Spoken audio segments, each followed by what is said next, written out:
we're going to show you what it's like to be a student here down at the Animal Management Centre. We're going to show you some of the animals that you could be working with, and some people think it's all about husbandry, but we're going to show you some of the other aspects that you'll get to do on your course here at Reaseheath. So on your animal management course, you'll be working with animals from this size to this size,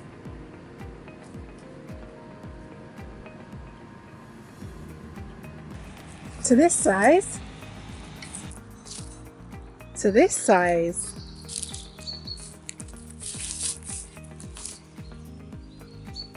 So animal training is a big part of life here on the Animal Management Centre, as we train a lot of animals to do health checks easier and to get them to move from one place to the other, or get them on weighing scales, things like that. And one of the animals that we have trained here at the Animal Management Centre is our sulcata tortoises. And we've got Volcano here who's going to demonstrate very nicely how she's been target trained. So what we do is we use a target and a bridge, and that bridge today is a clicker. So when Volcano touches the target, you click and then you give them a reward. So our tortoises love pepper. Volcano has just followed this target stick from the house outside to get her reward. So another species that we target train here at the zoo are the porcupines, and we do this to health check them as well. We use the same target as the tortoises and the same bridge, which is a clicker. And the bridge is so that they relate a noise, so it could be a clicker or your voice to food. And then, so these guys have been trained quite well, so as you can see they're quite pushy. They know what's coming. There you go. Okay. And we use sweet potato with these guys. The other animals, like George, our serval, we use voice with.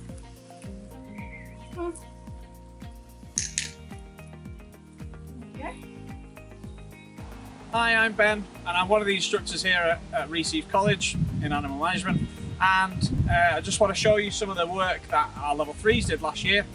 This is Buckingham Palace, which is an estates task or an estates module we do, as well as looking after the general animals. We also do a bit of maintenance and building for obviously our native wildlife in this area. On top of this, we'll also do tasks that will involve animal enrichment or enclosure design to help reach the elements of this module. So another part of your animal management course might be working with our birds of prey.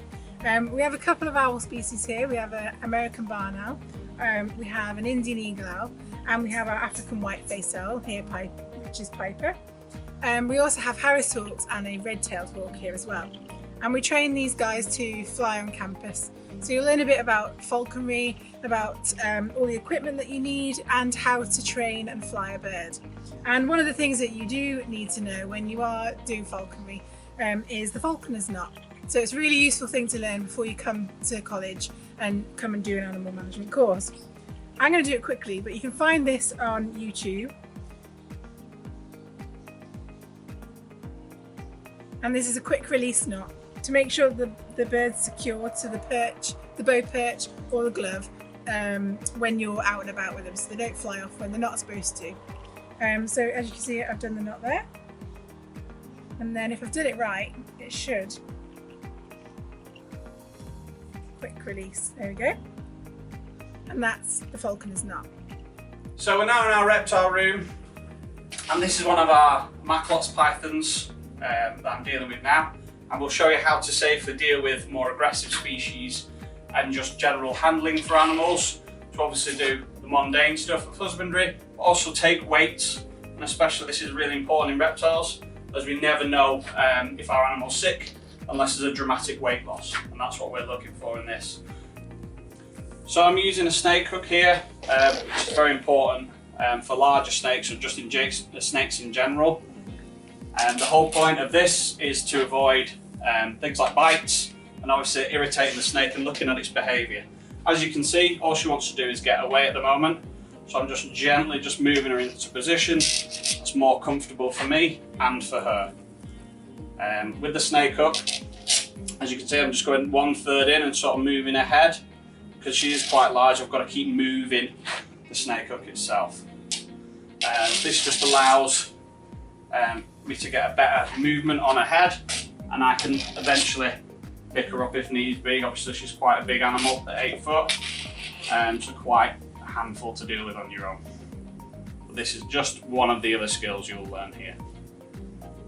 So enrichment is another thing that we do in the Animal Management Centre to keep our animals active and to get them thinking about things, to keep them occupied during the day.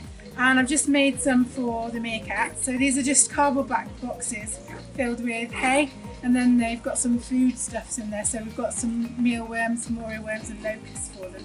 And as you can see, they are quite curious little animals, so they love this, trying to work out how to get into the box of food. We do other things like build platforms for the goats and for the serval, and the training that we showed you earlier is also a form of enrichment for our animals. So I'll just give them to the meerkats and we'll see what they do.